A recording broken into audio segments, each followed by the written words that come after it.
We've been here for 2 nights now. It's a lovely little bay, and we're going to move on today because we need to get to a supermarket. Yeah. It doesn't have to be a supermarket. Greengrocer will do. Need to get rid of recycling. Yeah. It feels like about half of our starboard aft cabin is full of recycling now. What else? Well, I want to fill up with fuel. Everything that's going on in the Middle East. We might as well fill up with diesel before the price goes up, I think. Yeah. So see if we can do that today.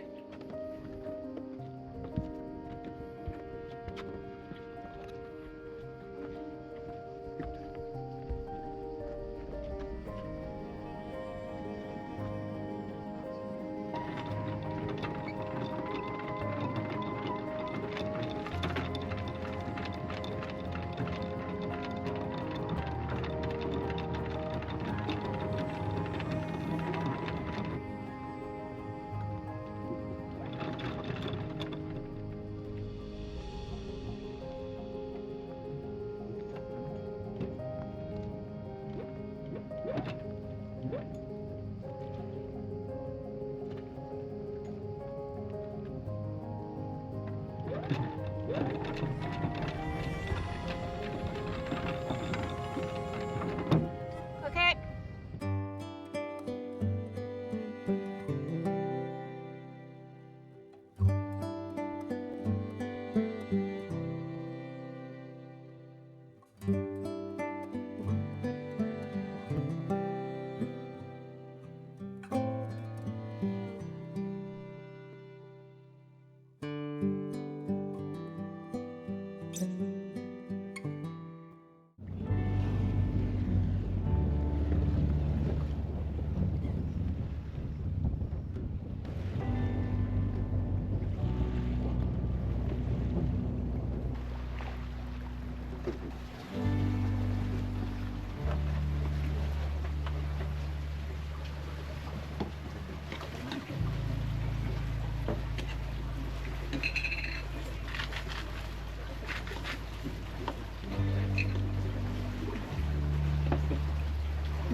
This is stunning around here.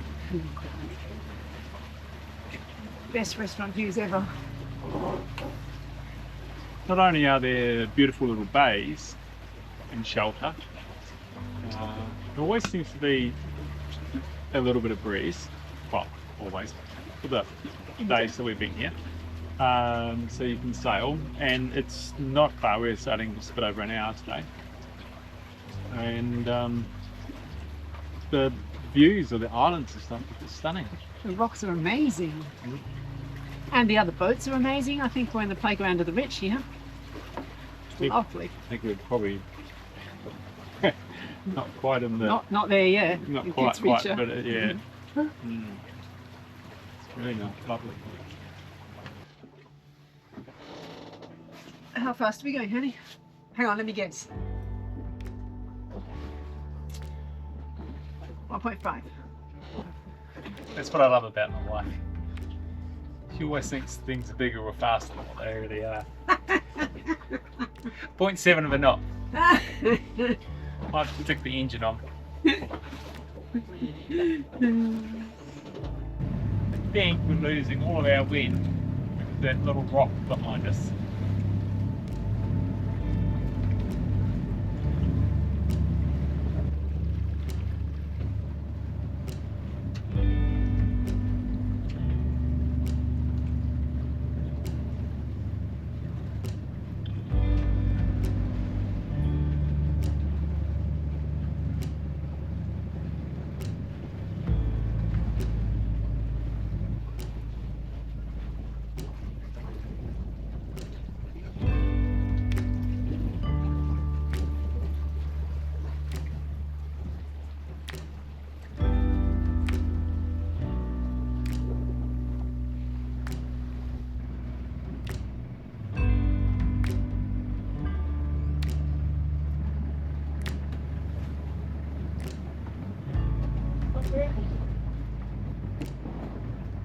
Where do you want me to go? Joel, turn to starboard. Turn to starboard.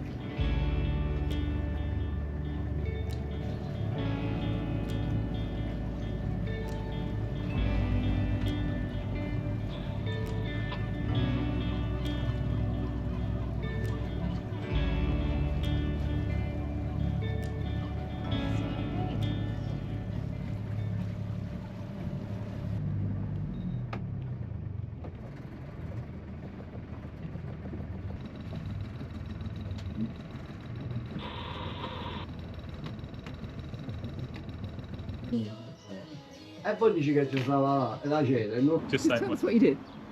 Well, this is the second time we did it. The last time I did this was in Alba, because I came to shore without any shoes. So just bought some jandals, if you're from New Zealand. Don't know what, flip-flops, thongs, whatever you call them. €7.50. We'll grab a pizza while we're in town. We'll get to the grocery soon. So, Richard's got his shoes on.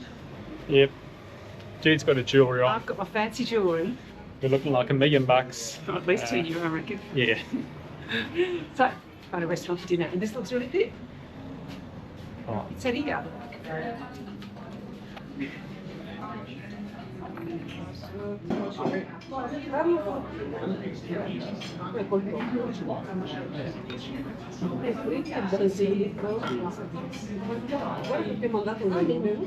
What happens here is that everyone orders a pizza and everyone orders a salad.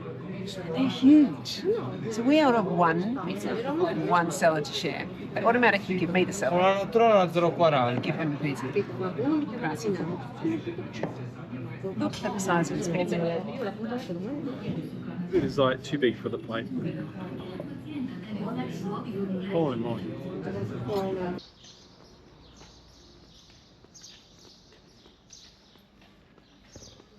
Nice full tummies. Pizza was perfect. And the panna cotta. Oh my God. I asked their advice and he said, the panna cotta's homemade, you have to. It's the best. Yeah. Picked up some groceries and Helios looks beautiful at the sunset.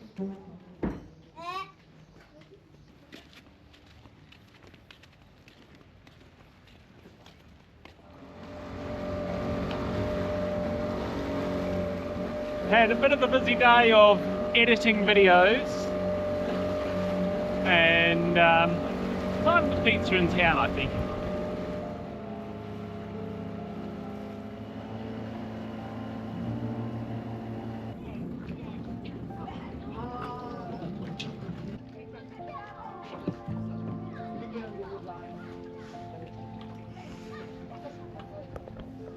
See why I wear pants a lot.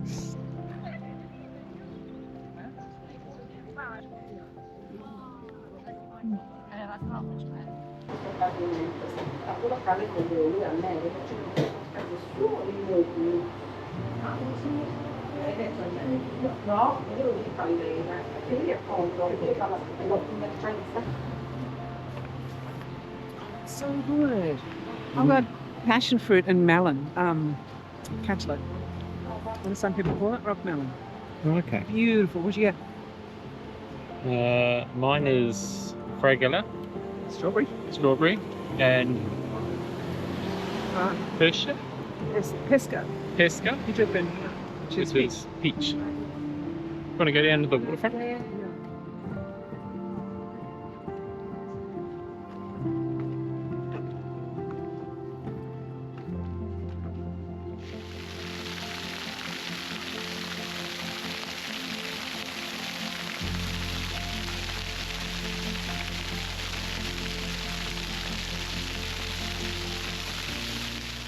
This town has done a really nice job of making the foreshore beautiful, and they've integrated the boat area and all the docks and the fishing boats and things. There's a lovely boardwalk area that's so close to the beach. So we've got kids jumping off the docks, diving, swimming and bombing and things. And just here, we've got a lovely white beach. It's done a really nice job. It's very pretty town. Right along the street, we have bars and restaurants. This whole street And then another street back. Well, actually, another street back, nearly every second shop is an ice cream shop. It's not a pizza shop. Beautifully done. Got a nice looking town too. I didn't expect, I was told this isn't a very pretty, you know, it's a nice practical stop, but it's pretty too.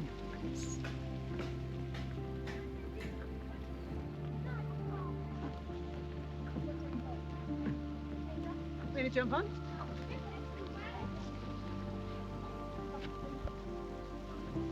Qui per essere una città in un'isoletta.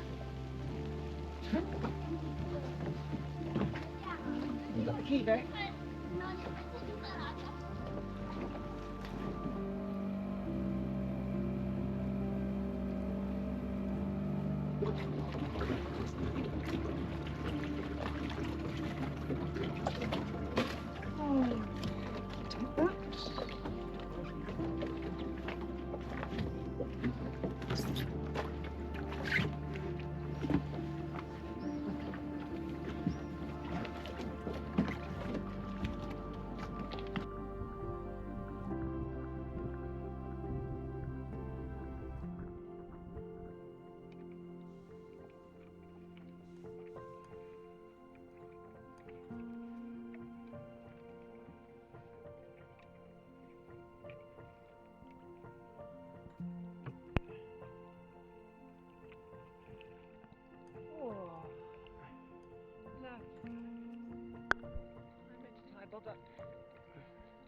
Good morning. We're heading out this morning. It's been nice here, maybe two Two days nights. here. What's it called? Golfo Aranci. Golfo Aranci. Lovely, lovely still anchorage. Been nice, but it's time to head out because we're going north up the eastern Sardinian coast towards La Maddalena Archipelago. Where are we going today, honey? I have no idea. We're getting there. We're getting it. We have a general plan. So when I say no idea, that's a little bit of a function of where we are. There's just so many options here. It's beautiful. Just you could just go for a half an hour and find another anchorage, which is beautiful, and then another one, and pretty much for every wind direction as well. So it does make it easy. Because on a general basis, I'm planning weather about 10 days out. So where are we today? A Thursday? Yeah, I looked it up this morning. Comes after Wednesday, apparently. I know what month it is. I'm pretty good at knowing what month it is, but I never know what day it is. Only around in the middle of the month. So we're Thursday, not this weekend, but next weekend, we've got some wind coming in. And in this part of the world, the wind we have to worry about is the Mistral, which comes, flows all the way. It's a northwester, flows all the way across the lower part of France, blows off the French coast, sort of over the top of Perpignan, where we picked up our boat, Helios, 2.5 years ago. And it flows across the Mediterranean, and sometimes it flows east and it just smashes into Corsica and Sardinia, and then pushes a lot of strong wind in between the gap between Corsica and Sardinia, which is sort of about where we are at the moment. So we've got to watch out for that. And then sometimes it turns more northwest and then heads down the west coast of Sardinia.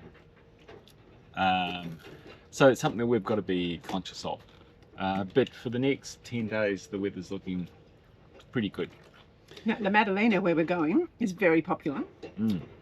So we're trying to get in during the week and not on the weekend. Yeah. So this is a national park. You need a permit to go there. You have to pay by day, which is quite expensive. It's €30 or something. Yeah, about 39 for us, I think. Yeah. €39 for a day, or you can buy a week for 100 100 and something. Yeah. So we'll probably buy a weekly pass, but we want to do weekdays, not weekend. Yeah. So we're thinking of, what is it, you said Thursday. So in about 4 days' time, we hope to get up and into there. Yeah. Yeah, and so if we think about that, then that's Monday, Tuesday, Wednesday, Thursday in the Maddalenas, and then Friday we've got to think about what we're doing, and that's going to really be dependent on that weather coming through on the Saturday. And the way this flexes through, why the mistral can blow for a few days, that easterly portion doesn't blow for the whole time of that, so it sometimes just flicks and goes east, or sorry, I better go by the wind. Sometimes it has a more westerly part to it, and then sometimes a more northwesterly part to it. So we'll just need to keep tracking that, because either at the end of next week we cross over to Corsica, or we take hiding and shelter at the top of Sardinia for a couple of days and let it blow through. Okay.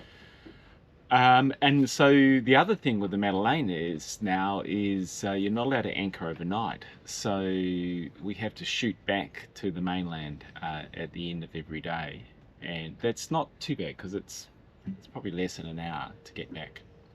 Well, it means lifting up anchor every morning, you know, sailing, having a nice day, sailing again and re-anchoring, which we often don't do. We usually just sit for a few days. Yeah. That's okay.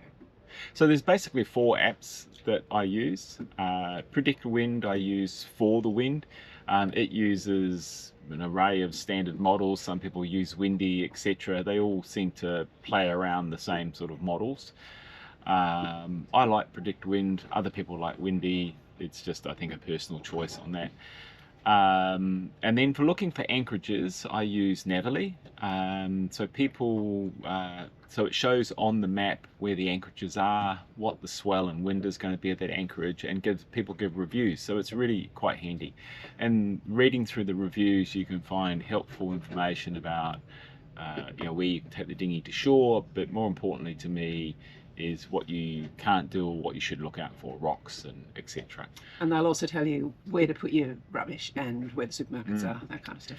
Yeah, but Nice. the better app for that is No Foreign Land, which does show the anchorages, but it shows more details about fuel, dinghy docks, laundries, recycling, supermarket, etc. So people can drop pins on land and give reviews, etc. So that's a really good app, and you can also put your boat on there as well, so you can see where your friends are and catch up with them and message.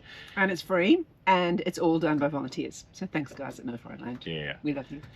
And then finally, I use a B&G app. I have B&G instruments, and I use the mapping on there. So I use that to start to plot courses, look at the detailed maps, so like the charts.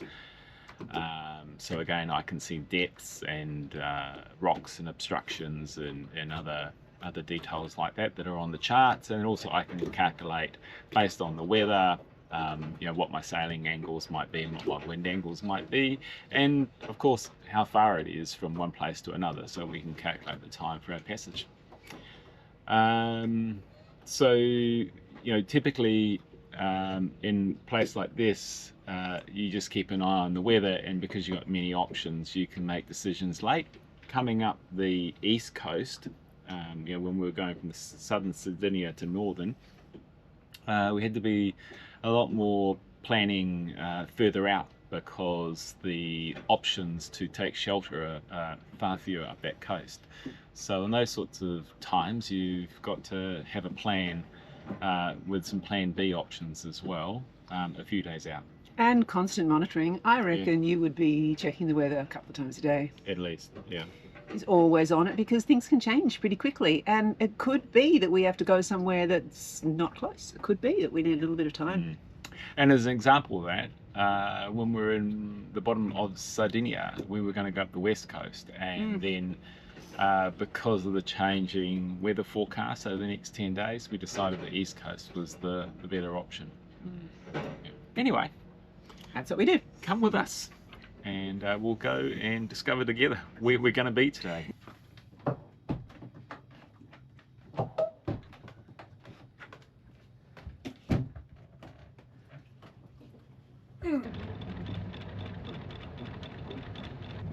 First job today is to get fuel. So just over on the eastern side of the bay here, or the Gulf. There's a fuel dock just by the marina, and it looks like it's well set up. Good fenders down low, diesel, petrol, and apparently you can even swap a gas bottle. Heading around the corner to a little bay that hopefully should be nice and protected. Not that you have too much wind. You have a little bit more than what the forecast is, because I think you get a little bit more sea breeze coming up during the day. Anyway, which is nice. It gives you a really good breeze for sailing.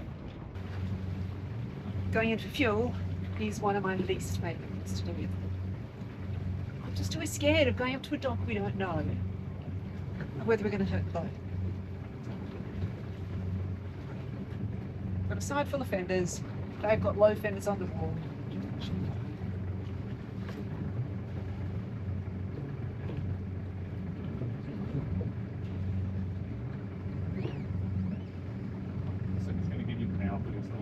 Bow first.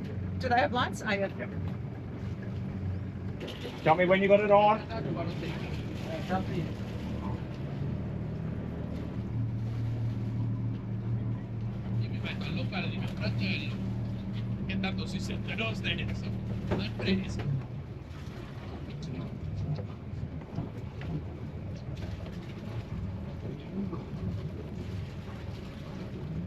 Okay.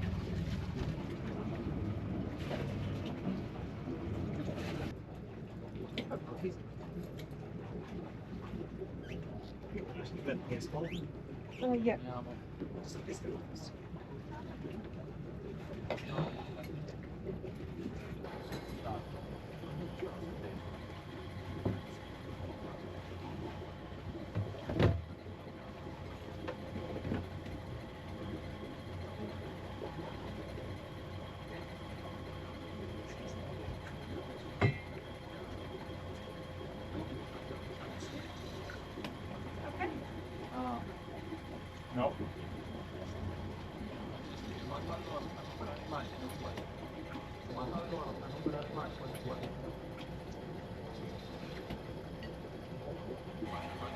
Well, that was easy.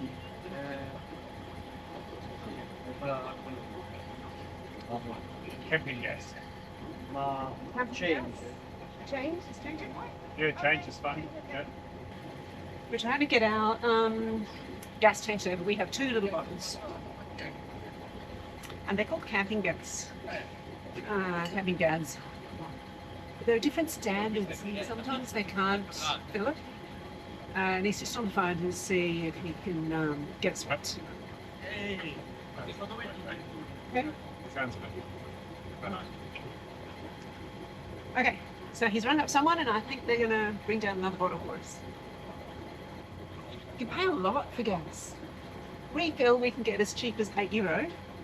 Not that it's that cheap for only, 3 kilos. We have paid more than €30. 39. 39. It's so expensive. We use it for cooking. And we get many weeks now out of a bottle.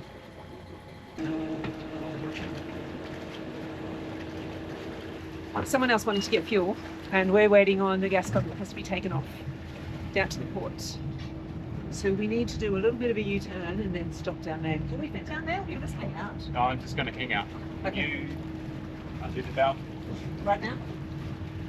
Yep. Now? Yep.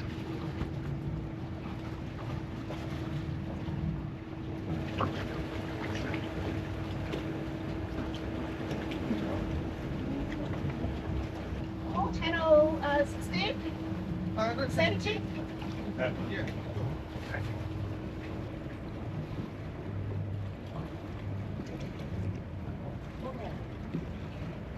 Hang free so far.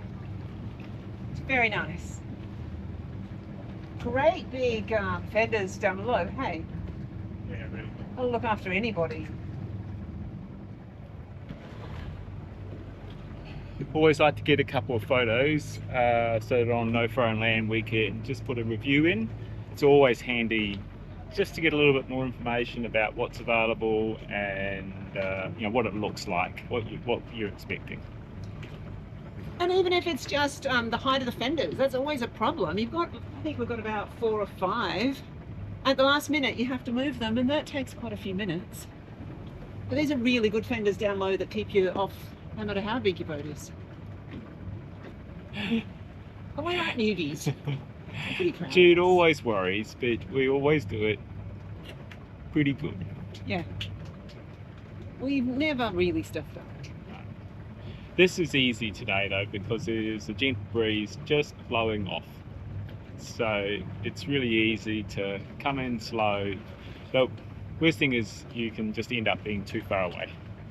But come in slow, get the bow on, reverse, stern comes around. There is a huge marker right in front of us, honey, you know. Yeah. And we haven't even paid. Like, they're really nice and trusting. Yeah. But we always say a boat's not a great getaway vehicle. What? Especially 7 knots. Especially a sailboat. Hear him calling on the radio, and I saw him pick up a radio and I saw my gas bottle. So I gave him a wave and he gave me a thumbs up. So we're heading back in. Not much room. We're actually pretty close to the boat in front that's now halfway through fueling. Hopefully just kind of edgy. Alright, managed to go to the front. Put that on midships. Yep.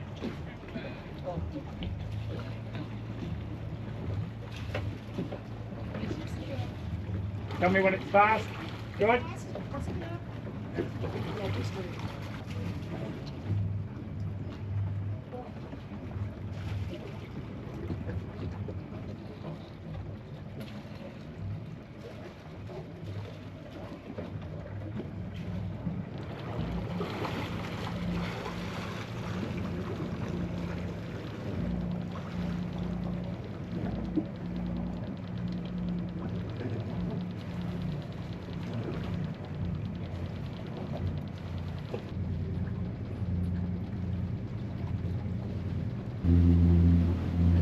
That was €310 for 148 litres. I don't know what that, you can work that out yourself. 209 a litre, he says.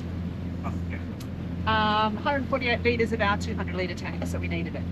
And then the gas bottle, our tiny little 3 litre gas bottle, brought it up to 348. So it's €38 for 3 kilos of gas. Oh yeah, so he filled up 2 20 litre jerry cans, 40 in the containers. So 108 in our tank. Okay, we're just under half. Well, I was going to say it was painless, but it's all that painless on the credit card.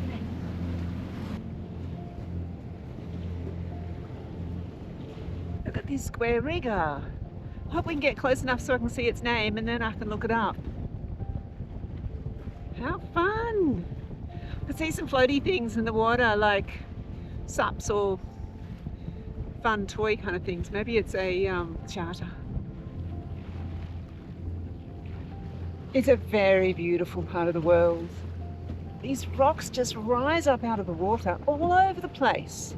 I can't tell what's island and what's connected to the bigger island of Sardinia. Do we call that mainland? They all just blend together. I'm so happy to be here. It's gorgeous.